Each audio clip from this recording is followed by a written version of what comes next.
The following is an exclusive presentation of WI Garden Media, the voice of Garden Talk Radio.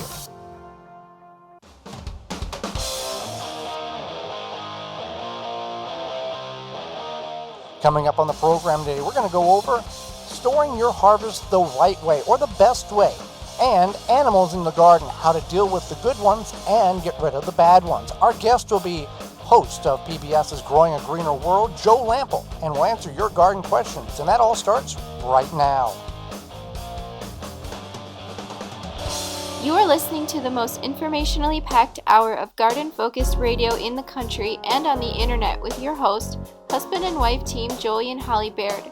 This is the Gardening with Joey and Holly radio show. Welcome to the Gardening with Joey and Holly radio show. Thank you for being part of the program today and allowing us to be part of your day. I'm your host, Joey Baird. Beside me is my wife, co-host, best friend, and gardening partner, Holly Baird. This program is for you, about you, to help your garden grow better, to maintain your landscape, grow healthier trees, make your grass look greener, as well as preserving what you grow. There's several different ways in which you can get a hold of us. If you would like to do such, you can send us an email to gardentalkradio@gmail.com. That's gardentalkradio@gmail.com. Or you can give us a ring-a-ding-ding. You can put your fingers in your phone and give us a call at 1-800-927-SHOW. That's 1-800-927-7469. We thank you for listening to us, whether you're listening to us on one of the 15 AM and FM terrestrial radio stations that are broadcasting our program here in 2021, through a radio app, through a podcast replay, in-studio video replay, or through the Season 5 tab at the top of our parent website. That is the WisconsinVegetableGardener.com. Big show lined up for you. So, Holly, let's get into it and talk about how to properly store your produce. Now, there's many different ways to do such. We're not going to go into the science and the deep dive into it, but we're just going to mention several of them and what we feel is best via our experience. So I don't know if there's a best way to store your harvest, but one of the most well-known ways that a lot of people are getting back into is through canning. Yeah, we've seen this, and we've talked about it on the program, where we can't find the canning lids. We can find lots and lots of jars, but we can't find the actual lids. And Holly, you talked to, Michael from Ball Customer Service, somewhere in that range? Like consumer services, yeah. But yeah, he talked to us about the lids, and what had happened is that people were basically stockpiling the lids last year, and then they were selling them. Some, not all. Not all, but some were selling them to make a profit, and now Ball had to ramp up their production to make up for that quote-unquote loss. So canning is kind of like the go-to, the number one thing in which you can do, but we don't always can everything that we grow. For example, green beans, we do not can them. No, we prefer them by freezing them. We have canned them in the past. It is something that a lot of people do. There's nothing wrong with canning them, but we just... How do we freeze ours? Sure. So, we freeze ours just because we like the texture better. But we freeze ours, we do like what's called a parboiling or a blanching. And what you do is you just put them in boiling hot water for about a minute or so, and then you put them directly into an ice bath to stop that cooking. And then when you want to eat them, you thaw them out, and then you cook them how you wish.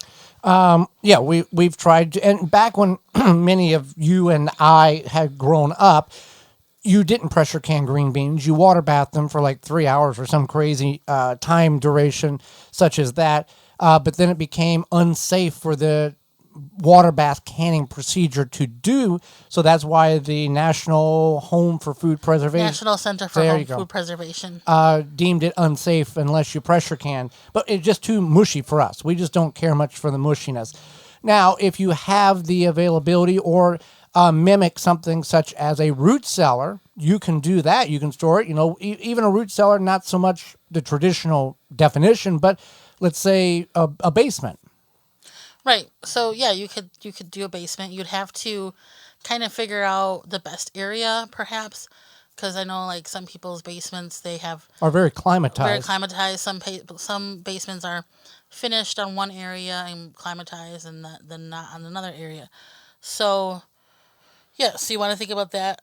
If it's not climatized, and it does get cool enough during the winter, it's going to help keep those vegetables fresh, almost like a refrigerator. Well, some people, some preppers, and some creative weekend warriors, they create a root cellar on their property, basically just digging a hole and creating the same type of environment, or they take a refrigerator and puncture the holes in the right spot and all this and that in order for the air to circulate and do all what it needs to done. Which brings us into the next thing, which is carrots. Right. Well, and I was just going to say that if you have an extra fridge, some people have like a beverage fridge. Right. You could have like a food storage fridge. True. Yeah. So anyway, carrots. Some people store their carrots in the ground.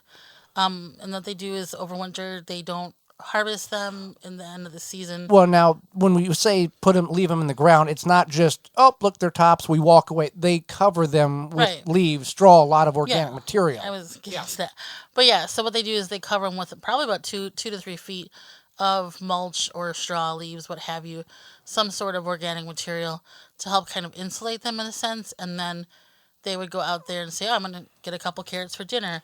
Or whatever, and then they go out and pull them out of the ground. Right, basically a refrigerator that prevents the ground from freezing to make easier access. And you can do similar things with Jerusalem artichokes in that aspect as well. Now, whenever we harvest these things, whether we are harvesting potatoes, carrots, Jerusalem artichokes, etc., you don't just hit them with the hose as soon as you harvest them so they look all pretty for your picture. Right, so what you want to do is you want to leave the dirt on them, the soil on them, and you can still take your picture. They're still going to look nice. Yeah. But you want to leave that on there, and it kind of creates like a seal or like a barrier or whatever when you leave that dirt on there, and it's going to help them store a bit longer, whether it be in the fridge, if you have like a root cellar type thing, what have you. Well, and here's the other thing. Whenever we store our items in the freezer, let's say, we blanch them, whether it's kale or carrots or however we store them in the freezer, there is a difference between a freezer bag and a storage bag. Right, and I did want to touch on this, is you want to think about that. The freezer bags are a little bit thicker in their texture, whatever you want to call it. Similar to there's a canning jar and then there's a glass jar that looks like a canning jar. Right, so these freezer bags are made for freezing, and they don't cost a bunch more. They cost a little bit more, but they are worth that investment. Because they're designed to stand those long, cold temperatures in your freezer. And for us, I like the zipper top. I'm not talking about like the scrunchy, like the pinchy top. I like the ones that kind of zip along, because that way I know it's getting nice and sealed. Right. But whatever you prefer is fine too. And whenever you are, processing or storing, let's say storing your produce, you want to examine what you're harvesting. Now, obviously, it depends on the produce, Holly. Tomatoes have a shorter shelf life than a pumpkin. Right. Leaf lettuce, shorter shelf life than a tomato. Right. That's another thing, is you want to think about that, what you're eating. But also, say you dig up your potatoes and you ding a couple with the shovel. No, you don't ding them. You jam them right through the heart of the potato like we all do with our garden fork. Or we slice them. We're far enough, and boom, you get 3 of them right there. Right. So, yeah, so you ding them, you jam your fork in there, whatever. And that does happen. So then you want to eat those potatoes first. Maybe you find a tomato with a blemish on it. You want to eat that tomato first. Things like that. I don't want to call it damaged, but it is kind of damaged. Eat that first. You're not long term. It's going to go bad a lot quicker than what you imagine it could possibly go bad. So whenever you're searching through the potatoes. And that's the other thing. When we're harvesting, let's say we are going to harvest a basket full of tomatoes that we're going to can on, Wednesday night. It's Saturday afternoon. You got to be ginger with these things. You just can't blop them in the basket, because they're going to get bruised. And any slight bruise or blemish, by Wednesday, you're going to have now not one moldy, rotten tomato. You're going to have 3 or 4 that all sat next to one another, and you've lost a good chunk of what you were intending to preserve in whatever fashion you were trying to save them. Right. Your rotten friends are making other rotten friends. So basically. yeah, whenever we are, storing with later in the fall when we harvest our butternut squash, spaghetti squash, pumpkins, that type of thing, there is a curing process in which one needs to go through in order to thicken the skin for that long-term storage. And with garlic, many people are harvesting garlic now. You can use that garlic right away, or you can do what is called a curing process and allowing the upper portion of the plant to dry and put more flavor and flavor into the bulb, and that will keep you for 6, 8 months, maybe 9 months if the things work out real well for you, and then you can save the larger bulbs for the largest cloves for this fall's planting too. So everything, obviously we can't cover everything to its utmost detail, but we can kind of give you some guidelines on what to look for, what to do, what not to do when it comes to storing the produce and what's coming out of your garden. I think the biggest thing is just keeping in mind how you're going to use it, what's going to be best for you, what's going to make sense in your home, and what's going to be the most convenient, essentially. Exactly. Well, what's most convenient and the smart thing to do is to purchase from Walton's Incorporated. Whether you are a butcher taking an animal from animal to edible, or you just need some phenomenal seasonings to impress your friends and family this summer when you're barbecuing back on the patio, porch, or deck, Walton's has all of that and more to suffice your needs. Listen, everyone, we know you care about where your food comes from, and canning and preserving, as we just talked about, your fruits and vegetables is great, but think about the meat. At waltonsinc.com, you can get all the equipment, seasoning, and supplies to make sausage, jerky, and any other meat product your way to your high standards. Do you want snack sticks that people will actually like? Walton's created meatgistics.com. It's an informational website to help you make the best finished product. They even have a full line of their own meat grinders, mixers, sausage stuffers, etc. to help you go from animal to edible. That's waltonsinc.com, and the informational website is meatgistics.com. Well, when we come back, hang around. It's all about keeping the good animals in your garden and getting the bad animals out. You're listening to the Garden with Joy and Holly radio show, a program to help your garden grow better. Got a question for Joey and Holly? Send it via email anytime to gardentalkradio@gmail.com. Do your trees look sad? When we here at the Gardening with Joey and Holly radio show gardens have tree and shrub issues, Dr. Jim's is the product we reach for, as it is the product that works. It really provides results. Their small batch, extra potent blend of readily available nutrients is exactly what your trees, plants, and bushes need to regain their health and stay bug-free. It's super easy to use. It feeds the microbes and adds new life to your soil so you can grow stronger plants. Chemical-free, environmentally responsible fertilizer that works. It will put a smile on you and your plants. To find out more about Tree Secret and other products, visit drjims.com. That's drjimz.com.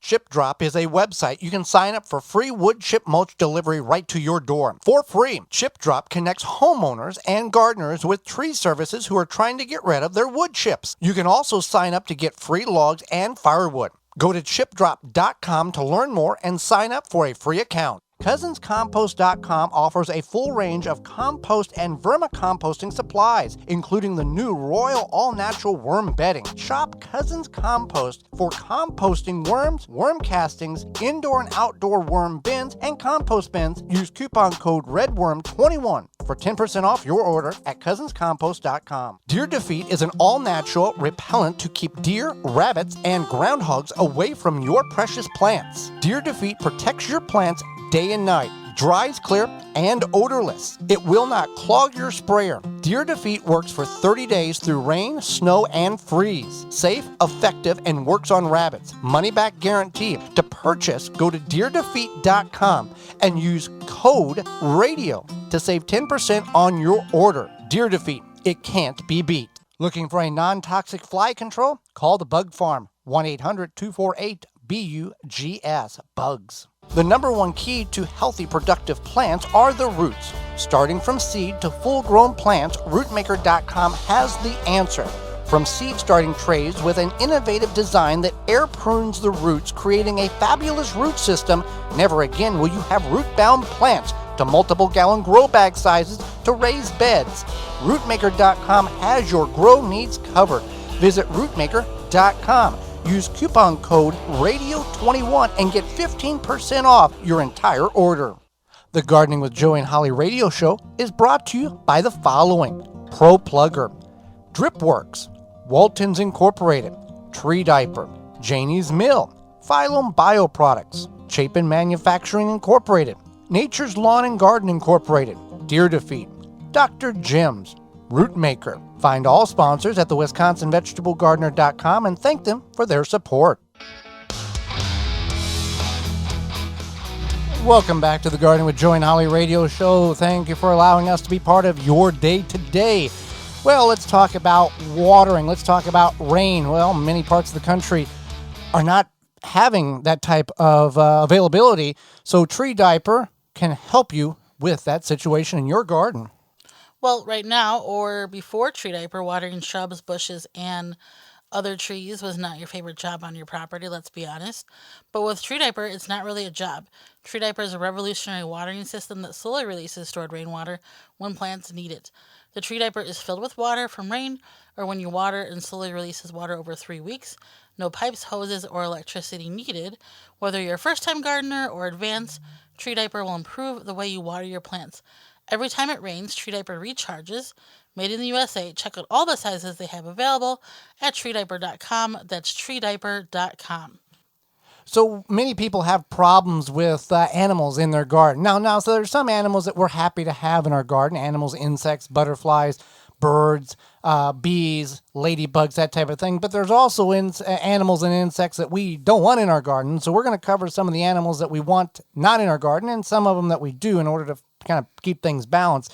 But first, we want birds in our garden. Many people are like, no, I want to get birds out because they're pecking holes in this and they're destroying that. Some birds do that. Some birds, that's just part of their nature.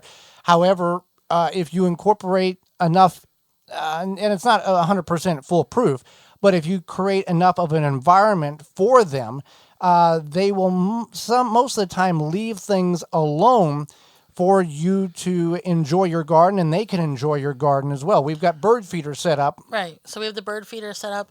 Also, when birds are pecking holes into your tomatoes or any other kind of watery fruit, a lot of times they're just looking for water. So you could create a bird bath. You could just take like a shallow, larger bowl and put some rocks in there and some water, and that will give them a place to get some water, things like that. Yeah, we fill our bird feeders full with Wild Delight bird food. And then, people are like, well, the squirrels are getting into the bird feeder. Wild Delight has that covered for you. They've got a bird food that is infused with chili oil because the birds can't taste the oil, but the squirrels do not like the oil. So that's one way in order to keep the birds in and the squirrels away, and it's worked very well for us. Right. So that is one way. So now sometimes people have squirrels or chipmunks. Chipmunks are a little bit more erratic. Squirrels, you can control them somewhat. Some people choose to do methods that we won't mention on here because we want it to be somewhat of a family-friendly program. Right. Once they do this, they don't come back ever. Yeah. But what are some ways in which we can get rid of them not using that method? Sure. So you can lure them away from the plants. Here, squirrel. No, not that. No, Okay. not like that. But you can. So say you have your garden in the back corner or whatever. You can put a squirrel feeder like in the front part of your yard. Uh-huh. And then that way they're like, oh, here's some tasty snacks, and they're not going to eat whatever you don't want them And to. believe it or not, there are people that do feed squirrels. Yeah. There are people that feed squirrels. There's people that set up like little Picnic mazes. table. Yeah. All sorts of things for the squirrels. So that's an option. Many people are trying to keep them out. Other people are like, hey, come on over, that type of thing. But yeah, squirrels and chipmunks can be pretty damaging to crops. Raccoons are another one. They can be damaging to your roof of your house. I mean, my sister just went through that. So you want to look for, you could do like, look for that. So you want to put the squirrel, friendly feeder away from your garden, and then they're going to be attracted to that. You want to look for squirrel bait. So maybe you have an acorn tree, and that's attracting the squirrels. So you would want to collect those acorns and make sure that they're not they're not going to continue to eat those. Another thing, you can have free range your dog or your cat in the backyard, and they can chase them, and that's kind of fun for them. Not necessarily, most times you don't have them out, unless you're in the country type of thing. The squirrels. But I think squirrels are aware. Like if you have a dog or a cat, like an outdoor cat, they're less likely to come around. I know, like growing up, we had an indoor outdoor cat, and we didn't have a lot of squirrels bothering our little garden. So they sense those predators. Another one is rabbits. Yeah. I just want to mention go ahead. one thing about the squirrels is that if you have bare soil, that's going to encourage them to dig more. So that's another because reason. they kind of can see what is that there's an Yeah. opportunity there to find something. So you'd want to make sure you mulch it, or if it's like just a bare spot in your yard, you want to cover that up, what have you. All right, let's talk about rabbits now. There's a couple of ways in which we can control rabbits. We can cage them and get them out of the off the property, or we can use deer defeat. Use our coupon code radio to save 10% on your order. It is an all-natural deer, rabbit, and groundhog repellent that works through rain, freeze, and snow and hot temperatures and all of the good stuff that we experience it through the years in our gardens. And it's a phenomenal. It doesn't smell. So it works really, really well, and testimonies back us up on that as well. So that's one way to do it. Deer, there's other options, and with deer, there's a double fence. Holly, you can explain that. Actually, on rabbits... you're going to go back to rabbits. Okay. Yeah, I think people don't want to do this because it's an investment, but before we had the raised beds, we had an in-ground garden. Right. And we invested in however many feet of chicken wire. 2 foot tall about chicken 250 feet of poultry wire, 2 foot high poultry wire, 1 inch hexagon size. But it was worth it. It kept the rabbits out. Oh, yeah. It's amazing how quickly your green beans and your cucumbers will grow when they're not getting eaten down every evening by the neighborhood rabbits. Right. So the deer, you want to do double fence where you build a fence where there's one fence and then within like a foot there's another fence. And yes, that is quite the investment. Well, 2 footer, but it doesn't necessarily have to be the big heavy. You can do it with fishing wire too, couldn't you? I mean, on a low budget type of thing. Yeah, you could do it with fishing wire. A lot of people... Fishing wire, fishing line. Oh, fishing line. People are yelling at us right now. It's not fishing line. No, it's fishing line. You nimrods. Obviously, we're not fisher people. Fishermen and women. Fisher Let's just move past the fishing. Anyway, that's one thing you can do with deer. Another thing is think about, are you baiting these deer? Do you live near a high deer traffic area? Are you like mowing paths to your garden?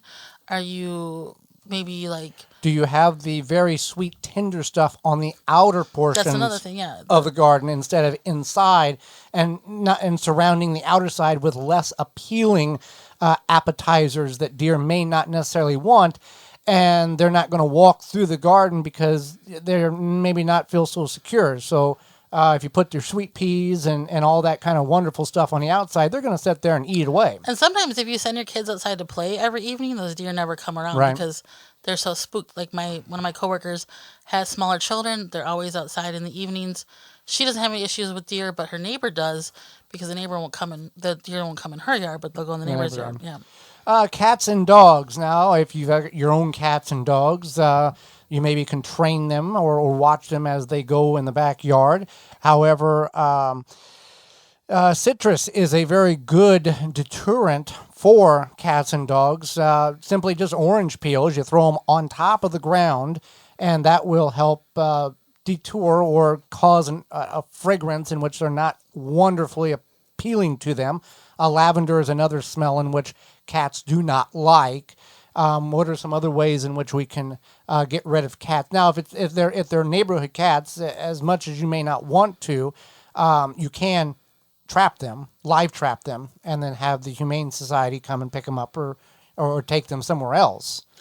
I've never really had any experience with cats, but I know like one thing you can do is make it so that if they are walking around your garden, you can make a perimeter of like pine cones. Yeah, they don't like prickly things. They don't like prickly things on their paws. Well, here on the story time, back on the farm, if you grew up on a farm, there's a lot of rural areas that listen to the program. You know that during peak times of the year, you may have, well, for my experience, we had 20 cats, and then all of a sudden, about 3 months, we had 65 cats, and the population would go up and down based on how things worked out, whether the cats ran away, whether they got, things happened, they got sick, they didn't recover. But we never had a snake, we never had a rat, we never had a mouse, and they were just everywhere on the farm. So that is one way kind of to fix the problems with other issues you may be having, is having that population of felines. Right. That is. And we had 3 dogs too. So Right. So a lot of times your pets or whatever they are on the farm, the barn cats. Yeah, they're part of the farm. They keep things in check. Yeah. Yeah. They're part of the farm ecosystem. Yeah, there you go. Yeah. Chickens, I guess, why would you let your chickens? Well, you control bugs. I mean, but it's not something you're going to let them go in the garden overnight or anything. But if you're watching them, they can do a lot of good things, pick a lot of bad bugs off of your garden. So just something else to kind of keep in mind. Some people build those chicken tractors. Yeah, that run around. Yeah. I don't have much experience with chickens at all. Right. I do know if you order an egg at a restaurant, you want it to be hatched. Yeah. What? Yeah. Scrambled, hatched. You want at least to have open an egg. Yeah, okay. Yeah. Mm-hmm. Yeah. Well, with that being said, summer is already here. We're in full swing and we're not looking back. But hey, if you've been on social media, if you've been in your backyard, those Japanese beetles are here and already wreaking havoc on all of your vegetation. Yeah, if you're looking to successfully control beetles without damaging the environment, look no further than Beetle Gone from Phylum Bioproducts. Derived from a naturally occurring soil bacteria, Beetle Gone is the only organic solution that successfully controls beetle invaders. Just mix the powder with water and spray on your plants. Once ingested, the target pests will stop feeding and die.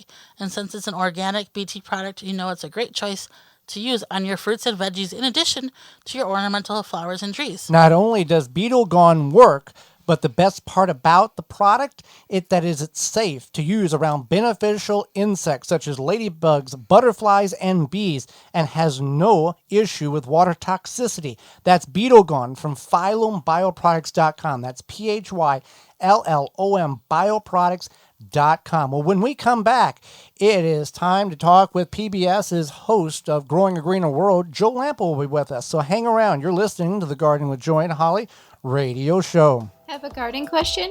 Give Joey and Holly a call now or anytime 24/7. Just dial 1-800-927-SHOW. If you can't get through, leave a message and they will call you back. Call now 1-800-927-SHOW.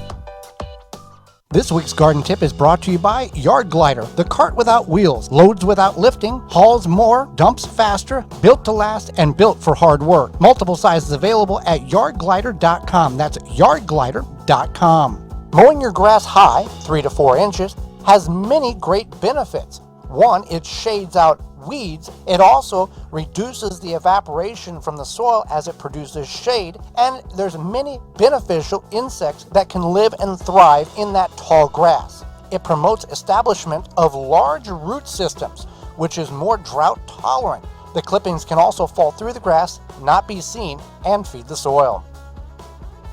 This week's garden tip was brought to you by Yard Glider, the cart without wheels, loads without lifting, hauls more, dumps faster, built to last, and built for hard work. Perfect for homeowners, arborists, hunters, landscapers. Pull it behind an ATV, a lawnmower, or pull it yourself. Multiple sizes available at yardglider.com. That's yardglider.com. You move your lawn sprinklers all over the yard, but you always end up putting them in the same spots. Why not just bury them there? Out of sight, always ready to use, pre-adjusted to water the precise areas you want. Quick Snap Sprinklers makes it easy. In-ground sprinklers without the hassle or expense of laying pipe. Put the sprinklers anywhere in your lawn or garden. Snap on a hose to supply the water. Water on, it pops up. Water off, it drops below ground. You can mow right over it. You can have a buried sprinkler system up and running in just minutes. Each Quick Snap saves thousands of dollars. They install in minutes and operate for years. Visit quicksnapsprinkler.com. Rinse Kit, your hose on the go. Pressurized water at your fingertips. Without pumping or battery, simply fill from your spigot or sink on your way out to the garden, beach, or anywhere. Spray it, wash it, Rinse Kit. Joey here from the Garden with Joey and Holly radio show. Are you looking for merchandise to wear or to use to support the program? Or a shirt that has a witty, comical, or logical saying on it? Look no further than thatismyshirt.com. Shirts that have logos of the show or sayings such as "Don't be just average today" or "Valedictorian of Common Sense University," "I heart compost," and many other great sayings that you can wear. From long sleeve to short sleeve to hoodies, thatismyshirt.com has all of that and a whole lot more. That website again is thatismyshirt.com. Take a look, see what's available from sizes from small to 5X. Thatismyshirt.com. Tired of dealing with bugs but don't want to use harmful chemicals to repel them? Naturally Green No More Bugs is all natural and plant-based. No more chemical bug repellent. Use it around your home and on you, indoors and out. DEET-free and will not stain. Repels mosquitoes, ticks, fleas, roaches, ants, flies, and more. No More Bugs is the answer to what is bugging you. Stop using harmful chemicals and use what is safe for you, your family, pets, and the environment. For more information, visit natgreenproducts.com. natgreenproducts.com. Soul Brew Kombucha is founded and handcrafted in Milwaukee, 100% organic, formulated for ultimate health and enjoyment. Find out the benefits of drinking kombucha and where to purchase at mysoulbrew.com or find them on Facebook at mysoulbrew. Protect your plants against damage with a 3-in-1 plant guard and special blend fertilizer. Visit ivorganics.com. The Gardening with Joey and Holly radio show is brought to you by the following: Simply Earth, Seed Savers Exchange, Quick Snap Sprinklers, Water Hoop, Timber Pro Coatings, Bloomin' Easy Plants, Pomona Universal Pectin, Ivy Organics, Tiger Torch, Happy Leaf LED, Seedlink. Find all sponsors at the WisconsinVegetableGardener.com and thank them for their support. Welcome back to the Gardening with Joey and Holly radio show. Moments away, Joe Lampo will be with us, but first, you got Japanese beetles flying around. We got a product from Rescue that can get them under control and eliminate them. Yeah, Japanese beetle traps, when used properly, draw beetles away from your plants and trees. The trick is to hang them 30 feet from plants you want to protect. That way you can lure the beetles away from the areas where they cause damage and trap them. Rescue Japanese beetle traps are only traps with controlled release lure that lasts the entire beetle season. Their extra large bag is welded directly to the trap and stays put even when it's full of beetles. And Rescue Japanese beetle traps is the only trap with a reusable bag that opens and closes at the bottom. If the beetle season is a bad one, you just open, empty, keep trapping the beetles with the same trap. You can find all this information at rescue.com. It's made in the USA. Again, that's rescue.com. Holly, let's go to the hotline and bring in our guest for this week. Joe Lampo is not only an experienced gardener, but an author, blogger, podcaster, and host of the well-known PBS show Growing a Greener World. Welcome to the program, Joe. Hey, Holly. Thank you. Well, Joe, we thank you for taking time out of your very busy schedule, not only to educate Holly and myself, but all of our listeners across the country. I'm glad to be here. Well, let's start off with some tomato problems. You experienced a couple of issues recently with your tomato patch, and why don't you share that story with you and how you figured out the diagnostics of what the issue was? Yeah, boy, I tell you, no 2 years are the same, right? So I started noticing wilt on one of my plants that had grown really well, was producing a lot of tomatoes, and then suddenly it just started wilting, and I was scratching my head about it because I'm aware of soil-borne diseases that can cause wilt, such as verticillium or fusarium or southern blight.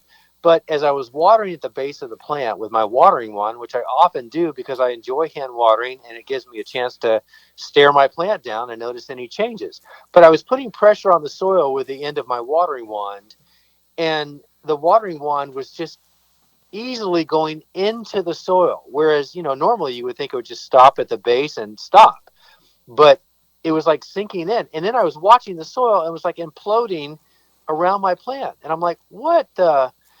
And so the more I pushed the wand into the soil, the easier it was for the wand to continue to go and penetrate deeper into my raised beds, which are 18 inches. And I thought, something's not right here. And I pretty much knew right away at that point what it was, because I'd seen mole tunnels between my beds, which only told me that they were probably burrowing underneath the wood to get into the all-you-can-eat buffet of worms in my soil.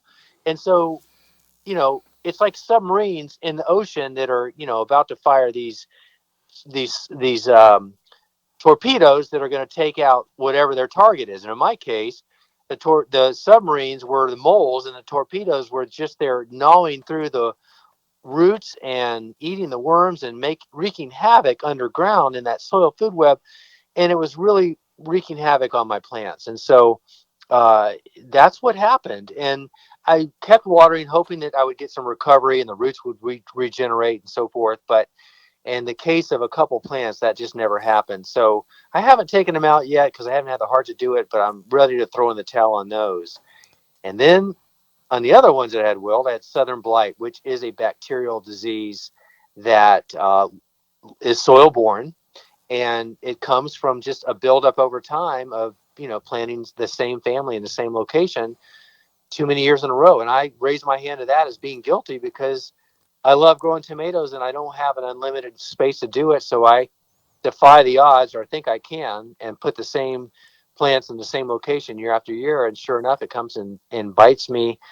And now I'm dealing with plants that can't survive, certain varieties of tomatoes that aren't weathering the storm. So I'm experimenting right now, pulling those out and putting different varieties back in place. It's too early to tell if they're going to survive or not, but it's so frustrating because these are things that you can't see above ground. You can't do anything about it, and you just watch it happen before your eyes. And when you have high expectations and you keep a bar very high, and those kind of things happen, it's humbling, and it reminds you that Mother Nature is totally in charge, and you have to just stay on your toes.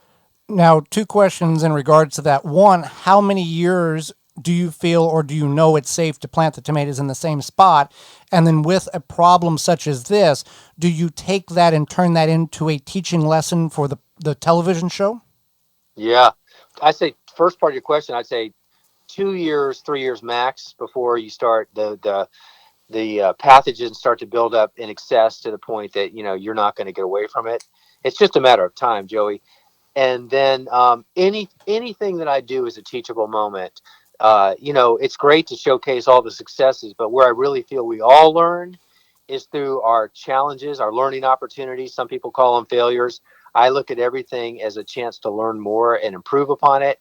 And so if I can have those learning opportunities like anyone else, all the better, because I'm in a position of high exposure. And so a lot of people can learn from my mistakes, and I'm happy to make them on their behalf, because if I can share what I discovered and how I learned and how to correct it or make improvements, all the better. And I don't have an ego such that I'm beyond sharing what I'm learning too. We're all in this together, and the thing is, we're all making mistakes or these opportunities, and as long as we share what we observed and what we're trying to do to fix it, and especially if we do figure it out, all the better. I mean, we all need to do that more often. We need to let our pride go, and again, remember that we're not in charge, and just we're always learning. And to me, that's one of the most fascinating and most inspiring parts of gardening, is that the unlimited opportunities to learn, you never run out of those, and it just makes us better every time we encounter something like that. It just makes us stronger and better and more confident in going forward. So I'm all for sharing those instances anytime I encounter them. And from a production standpoint, 20 years ago in the mid 90s, with people who had gardening shows, they didn't show failures because they had X amount of minutes to make something happen and make it look wonderful, and that was it. That whole mindset has changed now that, hey, here's what I did wrong, so you don't do that. Joey, that is such a great thing that you just said, because I can tell you, going back to my first television show as a gardening host for DIY Network, before I ever went on camera for the first day, I had a pre-production meeting with my producer, and she sat me down, and probably the very first thing she said, I'll never forget it, but I think it was like the first thing she said. She said this. She said, "Let me just make it clear. Failure is not an option." And I'm like, "You're not a gardener, because I mean, how's that possible?" And in 3 years, we really only did have about one or two failures. But I advocated for sharing that with the audience, and the DIY network executives agreed with me. They embraced it, and it was the best thing we ever did. That's amazing. So some part of the countries are in a drought. Some of us have too much rain. Some of us are finally getting the rain we need. And what are your best watering tips to have the best watering season throughout the season? Work on your soil, create soil that drains well. When you get too much rain, it's draining well. But when you add organic matter and you have, humus in there, and you have particulates that can hold on to water particles, then the water is going to be available to the plants in times of drought. So you have the best of both worlds. And all you really need to do at the core is focus on building healthy soil. And if you can do that, you're going to have soil that's going to drain well, and yet it's going to hold moisture. And then in addition to that, above ground, you're setting up your watering system so that they are sort of on autopilot, such as with drip irrigation or soaker hoses on timers, so that, on average every week you've got it dialed in to provide, let's just call it an inch of water over a week. And that really does it. And I got to tell you, Holly, there's very little times where I need to go out and supplement my watering. But you also have to take into consideration what you're planting into. For example, are you planting in ground? Are you planting in raised beds? Are you doing grow bags or straw bales? Because depending on what you're planting in, there are greater needs, such as with containers or grow bags. Probably you need to water every day, but not in a large raised bed, and certainly not in ground. But that's part of the process of learning your environment and adapting and being a thinking gardener, uh, applying what you're observing and making those corrections and adjustments to appropriately deliver that water. Absolutely. Now, with your program, Growing a Greener World, check your local PBS station for time and availability in your area. What is a memorable or unique moment that you have had on a recent episode of Growing a Greener World? Um, I think the one that just jumps out at me when you said that, when you referenced recently, was just being reminded of the joy of gardening. There was a couple that, ironically, we traveled the country to tell these stories, and there was a couple that lives literally less than 2 miles from me down the road. And I discovered them because they had a sign stuck on the street that said plant sale. And I was running some errands and I saw the sign and I said, what the heck? I'll go check it out. I have plenty of plants, but I'm always interested. And I came into a neighborhood I'd never been into before, just down the street, pulled along the street, and there were lots of cars there. And I walked upon their garden. It was amazing. This huge, beautiful food garden in their front yard, followed by this wonderful native woodland garden in their backyard, and water ponds. And just on top of the beauty and the serenity of this garden, the couple, the husband and wife, the love that they had for each other, and the passion they had for gardening, and the joy that they got by doing it together. They were soulmates, and they were gardening partners for over 40 years. And the feeling you got from being around them, or even just watching the show, because it was the most watched show we ever did for our past season, season 11, by far. The comments have come in from around the world, but their story translated. And having been there and spent time with them and getting to know them, when we watched the show, we edited it, or we put it out there, we didn't feel like it translated like we had seen it firsthand, because I don't think you can really translate that truly through broadcast. But apparently we were successful enough at it that it really resonated with many, many people that watched it, because they got it. But it just I think it was a message of showing the joy that one person or two people together can have with gardening. And when you have that person that you can do that with, that shares that passion with you, it just makes it all the better. And it was a wonderful reminder, and we've become good, close, fast friends, and we spend time a lot together. But it was one of the highlights of my career filming television, was just meeting this couple in a serendipitous moment of a plant sale sign, and it turned into a strong friendship and a real admiration for this couple that is so passionate for gardening, and the love that they have for each other. And it was just a great story, and it just epitomized what I love trying to find for those stories we tell on Growing a Greener World. And you travel all over North America and halfway around the world, and you went 2 miles, and there it was. I know. I know. That's what cracks me up. And thank God, Joey, the ironic thing was this was during COVID Right. because we couldn't travel. And yet one of the best shows we ever did was because of COVID. We're at home, and here it was 2 miles down the road. Never would have house. happened otherwise. Right, exactly. Well, let's talk about raised beds. You grow in raised beds. How does one feed the raised bed or keep the soil productive year after year? What's the key there?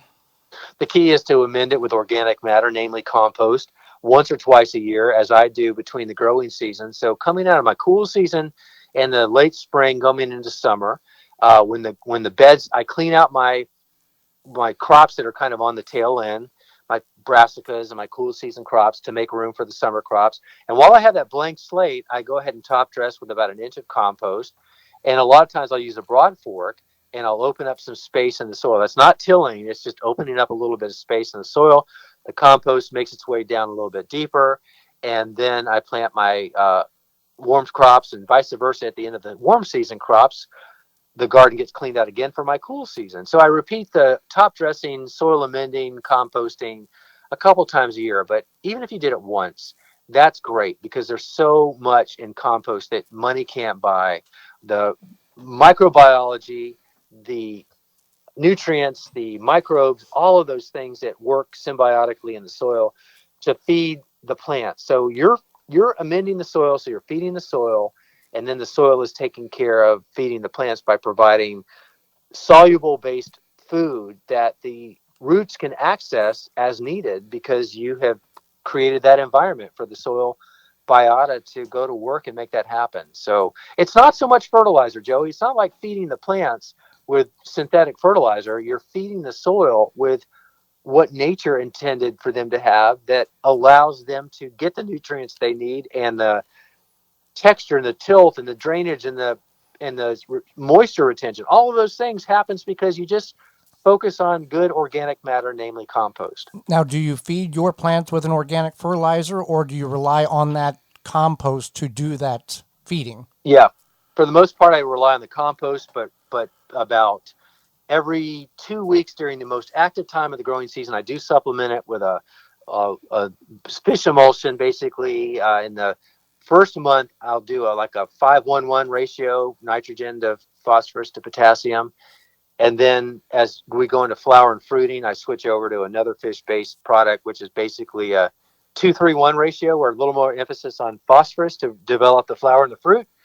And, I don't do that a lot, just, every 2 weeks at the most. But, a lot of what I'm growing are very heavy feeders in the tomatoes that I'm growing. So they really benefit from that and they show it. So that's what I do. But then I get into the fall garden and I really never fertilize it. I rely on the compost, and those plants could not be more productive or more healthy or more beautiful.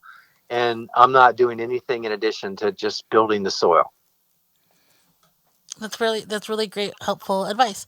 So we really enjoyed having you on the show. How can people find out more about you and all of your great, wonderful gardening information? JoeGardener.com is the place where you could probably find everything else you need to know. We link to a lot from the main website, and then my Instagram handle is @JoeGardener, and I'm active there. And so those are a couple of good places to find me. Yeah, and then the Joe Gardener Show podcast. And the Instagram, you do a lot of videos and take, straight out in the garden, and people have questions, and you try to answer them right there on the spot. So very interactive.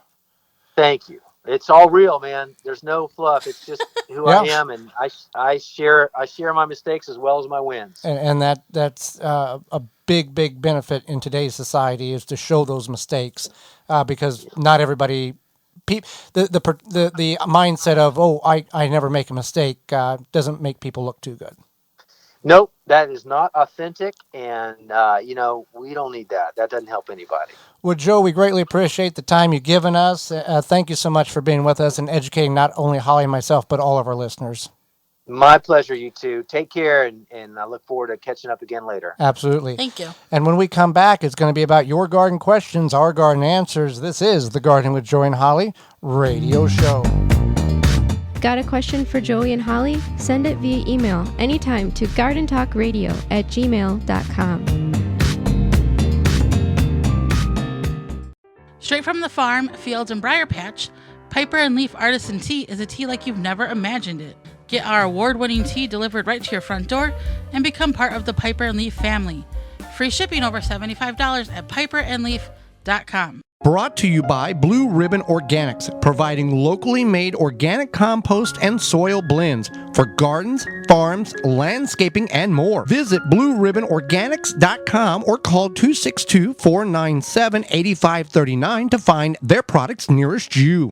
We've been using a game-changing tool called SeedLinked to find and review our seeds this year. It makes finding the right seeds simple. It is driven by growers' data, so you can really see what's best for your location. Check it out at seedlinked.com or download the mobile app today. Pomona's Universal Pectin is a high-quality pectin that gels reliably with low amounts of any sweetener. If you're trying to reduce the amount of sugar in your diet, you'll love Pomona's Universal Pectin. Now you can make healthy homemade jams and jellies sweetened to your taste. You can use sugar or honey to sweeten. Pomona's Universal Pectin keeps indefinitely when stored in an airtight container. Easy to use, versatile, and comes with directions and recipes in every box. Find out more and where to buy at PomonaPectin.com. Also available at natural food stores and online. Are you frustrated by how hard and dry your soil gets at this time of the year? You're not alone. The problem is that your soil has a high clay content. The clay shrinks and hardens as it dries, squeezing the air out of the soil. When soils are tight, roots are under stress and can no longer absorb water and nutrients easily. If you want to start improving your compacted clay soil, give Aerify Plus a try.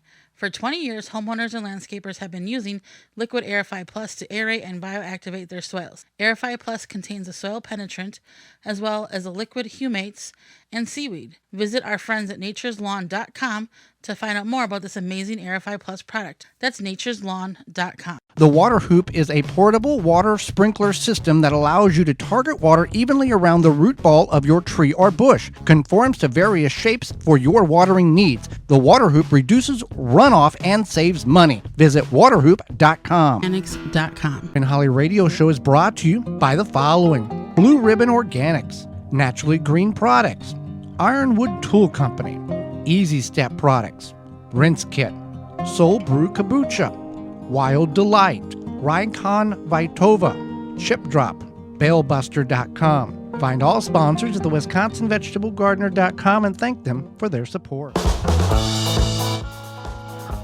Welcome back to the Gardening with Joy and Holly Radio Show. Time for question and answer. You have a question? Send it on over. You can do that via email at gardentalkradio@gmail.com. That's gardentalkradio@gmail.com. Or if you'd like to talk to us, give us a call, toll free, coast to coast, 1-800-927-SHOW. That's 1-800-927-SHOW, 1-800-927-7469. Had a number of questions come in this week. We'll see what we can get through to the top of the hour.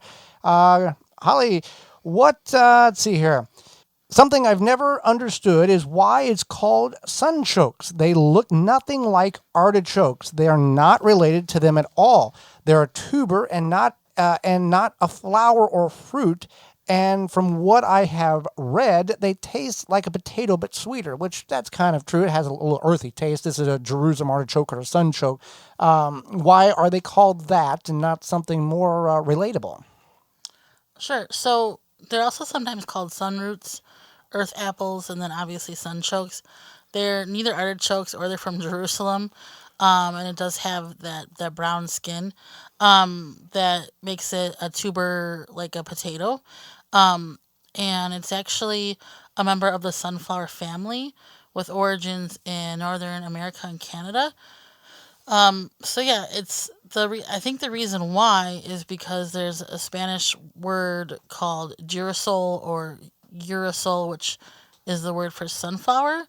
And due to its resemblance of the flower, it makes because it looks like a sunflower, kind of like a smaller sunflower. And so then artichoke was added to the end. It's just a name for it, common name. There's no like real reasoning. Okay. Next question. Jeremiah, listening to us on WHAM 1600 out of Ann Arbor on his way to work. He says, I don't do much gardening, but actually enjoy your show when driving to work on the weekends. We planted a little garden with some basic vegetables in it, and it's doing quite well in some of the raised beds, but I was wanting to try some pumpkins for my 6-year-old. I know they run a lot and take up a good amount of space, but was wanting to see maybe the best way to plant them. I have seen where you break up the ground and then basically do a mound of fresh topsoil on top of the ground and then do about 3 seeds per mound. Any advice would be appreciated. Okay, well, we thank you for listening to the program on your way to work on the weekends. Yes, you can plant them. The reason why people put them in a mound is if they're in that allows that mound, it's about size of 2 dinner plates, let's say, and about 6 to 8 inches above ground, a little plateau type of shape. You're doing that, or people do that traditionally, in order to get more topsoil into the root system and have a lot more fluffiness to that soil and to let the roots grow down deeper. This also is beneficial if you are you get a lot of rain. It doesn't flood your garden out. But it does, pumpkins do take quite a bit of space, between 30 and 100 square feet based on this type of pumpkin. You certainly can plant them, put them in the ground very, very soon, if not today, because they take anywhere from 90 to 130 days, even longer, in order to mature. And putting 3 seeds in that mound is a good number. And then once they are sprouted or germinated, cut back all but 1. May seem like it's a terrible waste, but you're going to allow that plant to have ample space in order to grow correctly. But if you're in a raised bed, or you've got very good loose soil or dry soil, or you're in a dry area, don't worry about mounding or putting that little plateau out or that little hill or mound. Put it directly in the ground to try to get as much moisture to it as possible. And in a raised bed, you don't have to worry about it. All right. Next question. What is the best time to harvest sage in my garden? Yep, so the best time is early in the morning. Sage and most herbs, just as the dew evaporates, but before the heat of the day, so it doesn't stress out the plant or any of the any additional areas of the plant that are still there. And that's kind of true for a lot of vegetables and fruit. If you can harvest them after they've come off that very relaxing, cool nighttime and before they get to stress, they're most flavorable at that point during the time frame. And that's why a lot of times farmers markets don't start until later on in the morning. In order for them to harvest that so very early. Produce. So I'm growing romaine lettuce for the first time.